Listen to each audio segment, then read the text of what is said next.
Marissa Hunter has got her bed coverings covered.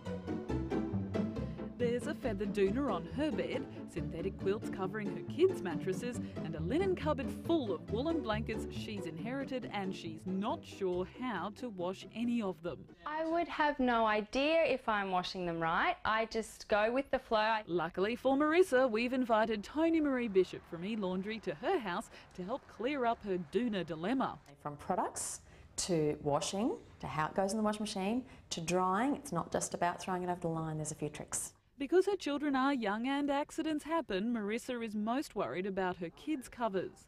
I wanted to know, what's the best way to wash my daughter's synthetic doona? Synthetic's the easiest. Oh, that's good to hear. So you're in luck because it's got no absorption. Toni-Maree says acrylic is foolproof. And you can wash them day in and day out in hot dryer, cold dryer. You virtually can't kill them.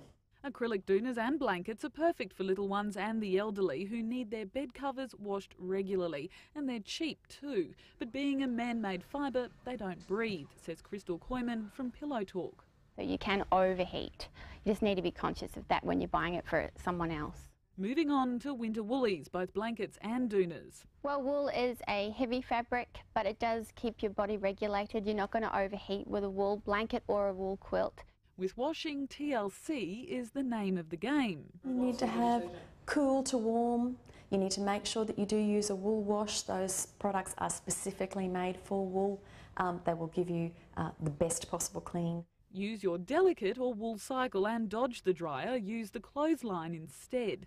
Next up, feathers. They're nice and lightweight. They are a natural product, so they breathe, and nice and puffy on the bed. They're great for display. The more feathers, the warmer the cover. While it's always advisable to follow the care instructions, Toni-Maree is confident most feather doonas are washable.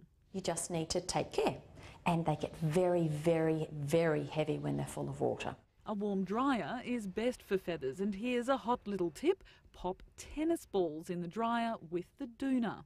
2 is the trick, and that way they bounce back and forward across like that, and they lift up and aerate everything it is that's in there, especially feather doonas. So feathers and wool will keep you warm but still let your body breathe. They're more expensive and a little harder to clean. Acrylics are easy to clean and cheap, but can leave you feeling clammy. There's a little bit of bad news here. The experts say you should wash your doonas and blankets before you put them into storage, and then again before you're ready to use them for yet another winter. When washing in a machine, take one end of your doona or blanket and wrap it around in the drum like you would a scarf. How you pack the washing machine affects how the laundry powder or liquid works. Here's some other handy tips for refreshing covers. Hang them in your shower, put a plug in the bathtub and let the hot water run. All that steam will freshen up the bedclothes. Of course, save all that water and use it for the kids' bath.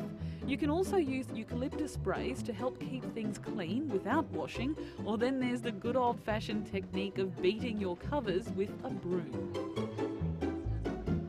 Steaming, beating, spraying, airing, washing, or even tennis ball tumbling, now there's no excuse for musty old blankets and doonas.